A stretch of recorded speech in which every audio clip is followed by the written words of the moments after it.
수요예배 가운데 함께 하신 우리 성도님들 모두에게 진리와 생명의 말씀으로 함께 하시기를 주님의 이름으로 축복합니다. 신앙생활을 우리가 이렇게 겪다 보면요, 많은 사람들의 생각 속에 좀 이러한 마음들이 하나 둘씩 있는 것 같습니다. 나는 교회를 열심히 다니고 예배도 웬만하면 잘 빠지지 않아.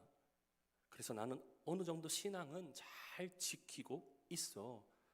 뭐 이렇게 계속 생각을 하다 보니까 또 한편으로는 드는 생각이, 요즘 우리의 신앙생활이 주님의 뜻을 맞추어 가는 신앙이 옳은 신앙인데, 때로는 우리가 살다 보니까 주님께서 나를 맞춰 주시겠지 하는 신앙이 될 때가 많아진 것 같기도 하고요. 그렇다 보니까 예배는 드리면서도 하나님 앞에 그분의 뜻을 잘 묻기보다 당장에 내가 원하는 것을, 이게 현실을 좀 생각해 보다 보니까 그 방법을 찾아서 주님께 답을 달라는 기도를 더 많이 할 때도 있는 것 같습니다. 왜냐, 자신의 삶 가운데 우리가 먹고 사는 문제가 크다 보니까 그런 것은 아닌지 모르겠습니다. 하나님 말씀 또한 잘 듣는 것까지는 어느 정도까지는 괜찮아 보여요. 은혜를 사모하고 또 좋은 말씀을 듣고 결단하는 마음은 너무도 간절해 보입니다. 그러나 그 이후부터 문제가 시작되는 경우가 있는데요, 말씀을 잘 듣는 것까지는 우리가 잘 했다고 칩시다. 그런데 그 말씀을 행하기 전까지 그 발걸음이 너무나 무거울 때가 많다는 겁니다. 왜냐, 하나님 말씀을 들었을 때 만약에 내 마음에 안 들면 좀 어떻습니까? 내 삶의 방향을 하나님이 원하시는 뜻으로 바꾸려니까 여간 불편한 기색이 드는 게 아닌지 모르겠어요. 그렇게 지금도 우리 마음속에는 여전히 이런 생각을 갖고 있었던 것은 아니었을까? 주님도 당연히 같이 계시겠지? 설마 내가 예수 없이 가겠어? 내가 지금 살아온 이 정도면 좀 괜찮지 않나? 그런데 오늘 본문 말씀에 보니까 지금 현장을 보시면 예수님 부모조차도 지금 육신의 아들 예수를 잃어버렸다는 긴급 민원 접수가 들어온 모양입니다. 보아하니까 소년 예수가 어디 특별한 사고를 친 것도 아니고 어떤 큰 죄를 지어서가 아닌 것 같아요. 당연히 함께 계실 거라 생각하고 아무렇지도 않게 하룻길을 가버린 사이 지금 예수님을 잃어버린 상황이 벌어졌던 것입니다. 어쨌든요, 오늘 말씀의 중심은, 제가 바라보기에 그 메시지의 중심이 예수를 믿지 않는 사람의 이야기일 수도 있겠지만 어쩌면 예수를 알고 있던 사람들을 향한 말씀이라는 생각이 듭니다. 왜냐, 지금 예수와 함께 있었던 사람들 중에서 벌어진 사건이기 때문인 것 같습니다. 그래서 저와 성도님들도 모두도 한번 확인해 보셨으면 좋겠습니다. 나는 지금 예수님과 함께 가고 있는가, 아니면 예수님도 계시겠지라는 막연함으로 내 인생을 주님 없이 혼자만 끌고 가고 있는가? 이 질문에 대한 고민을 가져보면서 오늘 본문을 차곡차곡 한번 살펴보도록 하겠습니다. 자, 오늘 본문은 12살 시절 예수님의 이야기죠. 배경은 이제 이스라엘의 큰 절기 중에 하나인 유월절에 있었던 일이었습니다. 당연히 유대인이었던 소년 예수와 그의 가정은 지금 예배를 드리기 위해서 예루살렘 성전으로 향하고 있었던 길이었습니다. 본문 41절에 그의 부모가 해마다 유월절이 되면 예루살렘으로 가더니, 이 말은 그래서 예수님의 가정, 그의 부모인 요셉과 마리아는 신앙의 전통을 잘 지키는 가정이었음을 소개하는 그러한 것이겠죠. 당연히 그랬으니까 절기를 지켰던 가정이며 예배만큼은 절대로 빠뜨리지 않았던 신앙 있는 가정, 겉으로 보기에는 전혀 신앙에 손색이 없는 믿음의 가정으로 볼 수도 있을 것 같습니다. 그런데 갑자기 이 가정에 문제가 생겨버렸습니다. 그것도 그 문제의 시작이 오늘 어디서 생겨버렸느냐? 예배를 마치고 돌아가는 길에 본문 44절이죠. 동행 중에 있는 줄로 생각하고 하룻길을 간 후 친족과 아는 자 중에서 찾되. 저는 그런데 이 말이 참 무서운 표현으로 보여지기도 합니다. 동행 중에 있는 줄로. 동행 중에 있는 줄로. 그들은 지금 당연히 예수님이 함께 계신 줄로 생각했을 겁니다. 그러나 이들은 주변을 확인하거나 지금 점검하지를 않고 있습니다. 그저 있겠지라는 생각으로 습관대로 움직였던 것 같습니다. 사랑하는 성도님들, 신앙생활이라는 것이 참 그런 것 같습니다. 우리가 예배도 드리고 교회도 잘 오고 봉사도 열심히 하고 헌금도 잘 합니다. 그런데 중요한 것이 어느 순간에 그 습관은 좋으나 하지만 예수님이 정말 우리 자신의 심령에 함께 계신지 확인하며 움직이는 신앙인가를 잘 확인하지 않는다는 점이에요. 종종 우리는 그래서 예배는 잘 드리지만 단지 그냥 예배를 드렸다는 것으로만 만족하여 때론 주님을 전심으로 찾지 않을 때가 있지는 않았는가? 우리는 각자가 교회 안에 맡은 봉사와 사역은 하면서도 그러나 곰곰이 한번 잘 생각해 봅시다. 예수님의 뜻을 정말 시작부터 잘 물으며 한 단계씩 단계적으로 챕터를 잘 밟고 있었는가? 때론 연약한 우리의 모습을 보면 그냥 익숙한 종교적 동선을 따라가면서 정작 예수님이 어디 계신지는 모른 채 걸어갈 수도 있다는 것이 오늘 본문 말씀이 우리에게 묻는 질문입니다. 본문의 요셉과 마리아는 당연히 같이 있겠지라고만 생각했을 터이고, 그러나 그들은 아무 생각 없이 그렇게 하루를 보낼 뿐이었습니다. 성도님들, 여기서 지금 요셉과 마리아가 예수님을 잃어버린 것은 갑자기 어떤 먼 큰 죄를 지어서 그랬던 것은 아닙니다. 바로 익숙함 속에서 아무것도 확인하지 않았기 때문이에요. 그래서 본문은 이렇게 또 말씀합니다. 본문 45절에 만나지 못함에 찾으면서 예루살렘에 돌아갔더니, 여기서 지금 돌아갔다라는 표현이 좀 중요한 부분이에요. 돌아갔다. 그들은 멈췄고 방향을 바꿨고 다시 어디로 향하고 있었는가? 바로 예배를 드렸던 예루살렘을 향해 다시 돌아서 올라갔던 겁니다. 여기서 이 장면은 신앙적으로 아주 중요한 장면이에요. 주님을 잃어버린 것을 알았을 때에 다행인지 불행인지 그들은 적어도 이렇게는 말하지 않았던 것 같아요. 아니, 예수님이 며칠 지나면 알아서 오시겠지. 지금 예수님, 예수 이 사춘기니까 그러려니 하자. 우리 인생도 바쁜데 어쩌겠어. 그러나 그들은 다시 돌아갔던 겁니다. 불편함을 감수하고 자존심을 내려놓고 다시 찾으러 예루살렘으로 갔습니다. 그리고 얼마 후에 좋은 소식이 들려요. 본문 46절에 사흘 후에 성전에서 만난즉 그가 선생들 중에 앉으사 그들에게 듣기도 하시며 묻기도 하시니. 사흘입니다. 하루 잃어버리고 하루 돌아가고 하루 찾았습니다. 하지만 이 사흘이라는 시간은 부모에게는 지옥과 같은 시간일 수도 있습니다. 성도님들, 신앙생활 중에서도 마치 이런 시간이 올 때가 있습니다. 주님이 느껴지지 않는 시간, 기도가 막히는 시간, 말씀이 멀게 느껴지는 시간. 그때 중요한 것이 있어요. 우리가 그 상태에 익숙해지느냐 아니면 다시 찾으러 가느냐.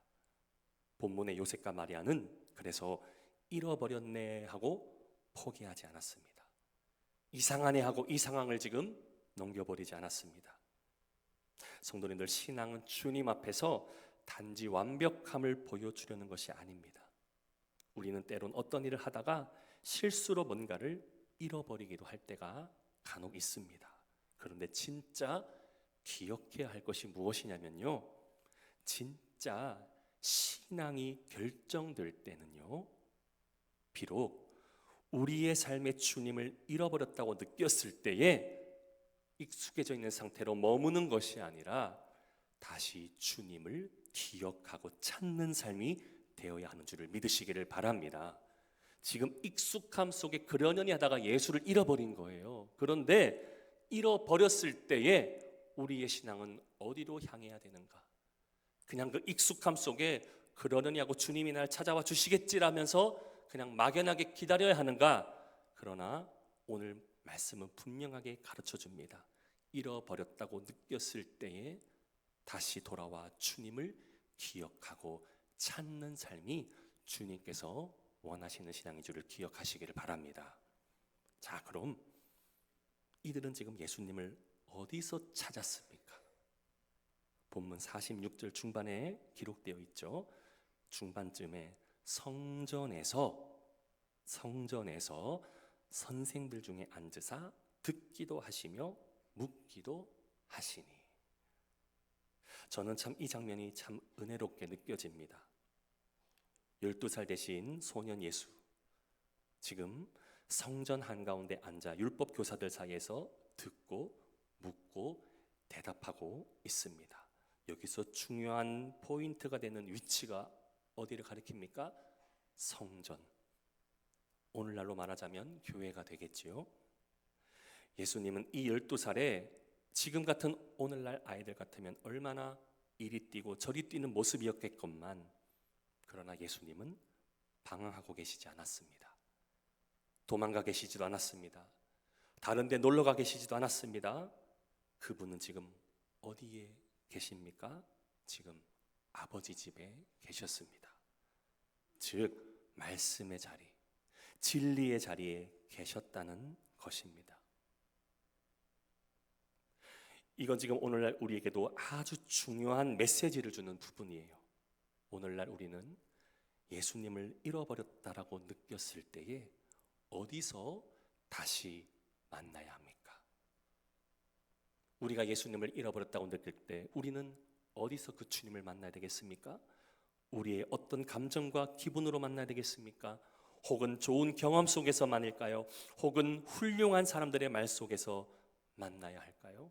성도님들 꼭 기억하시기를 바랍니다. 우리가 진정으로 만나야 될 예수, 그 주 되신 주님은 어디서 만나야 합니까?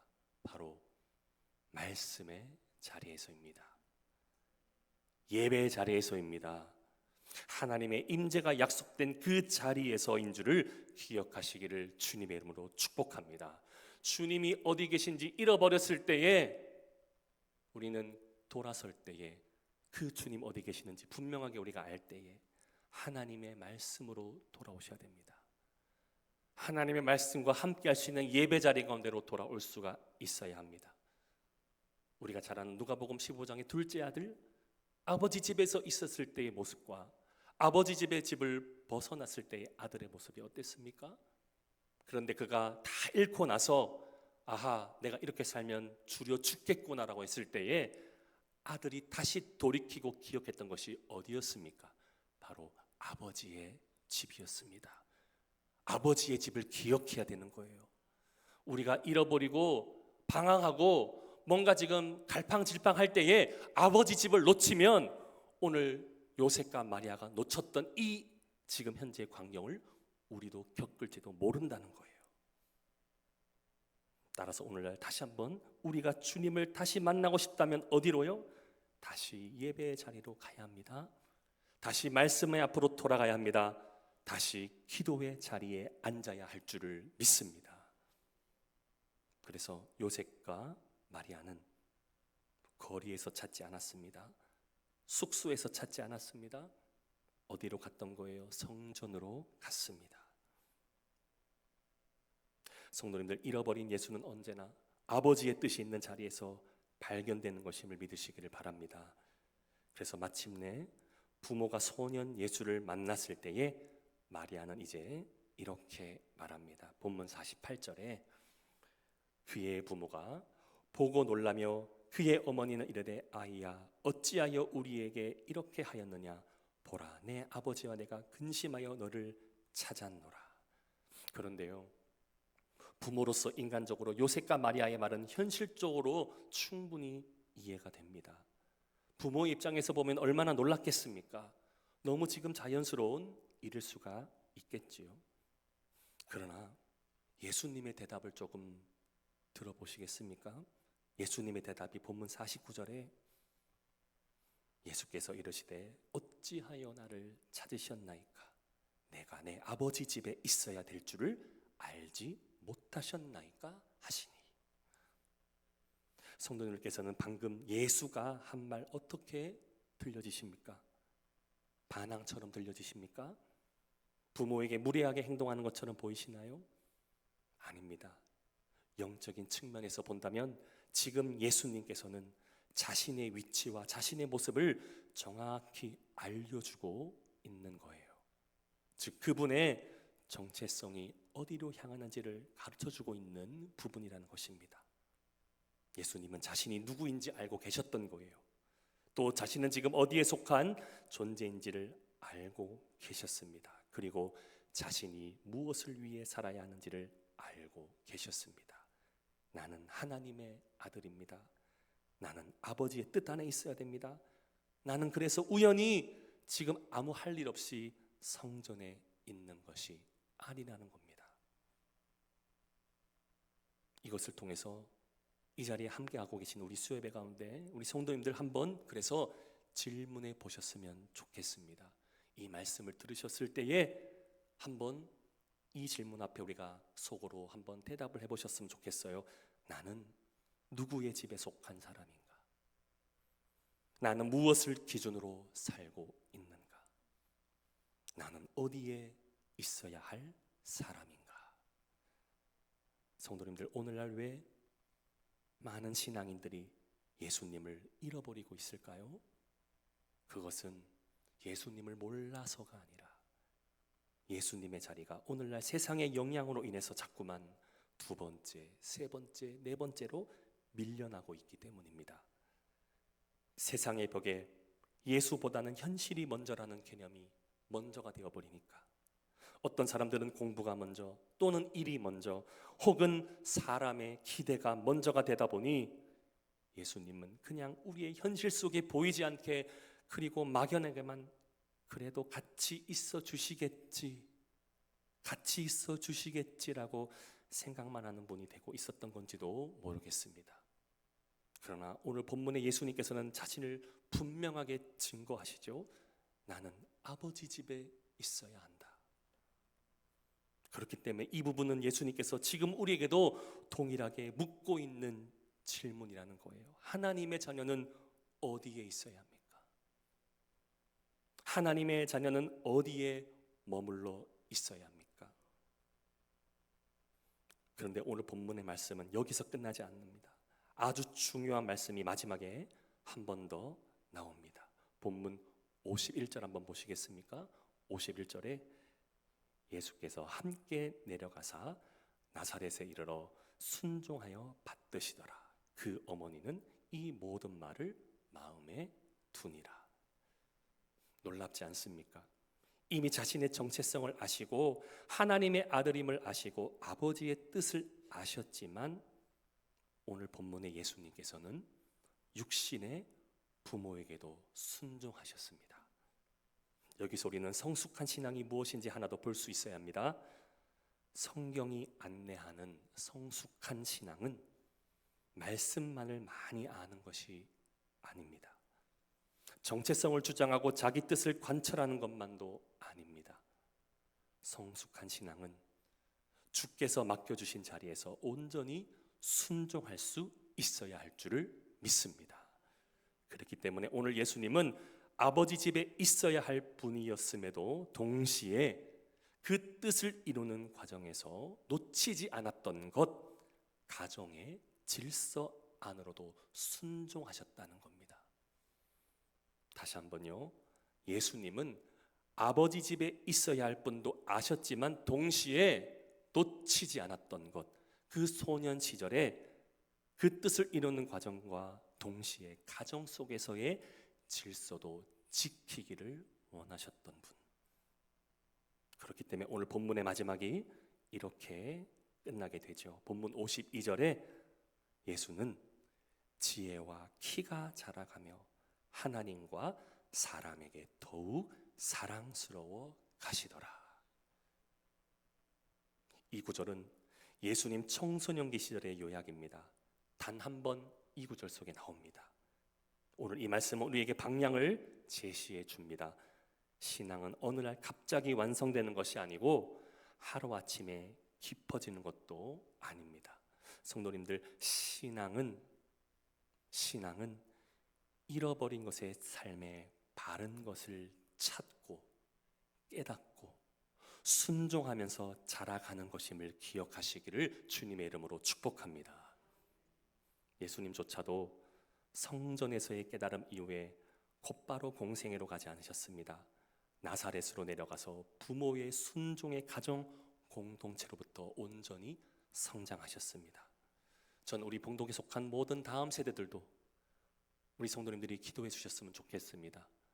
하나님의 자녀가 아버지 집에 있어야 되는 것은 당연함과 그 동시에 가정 공동체를 잊지 아니하고 그 속에서 부모의 순종도 배워가면서 말씀과 그 말씀 속에 주어지는 삶의 선한 영향력을 배워갈 수 있는 우리 다음 세대들이 될 수 있도록 생각나실 때마다 기도해 주시기를 부탁드립니다. 우리도 마찬가지겠지요. 말씀 앞에서 깨닫고 예배 자리에서 다시 주님을 만나 이제 각자의 삶의 자리로 내려가 순종으로 살아내는 것인 줄을 믿습니다. 말씀을 맺습니다.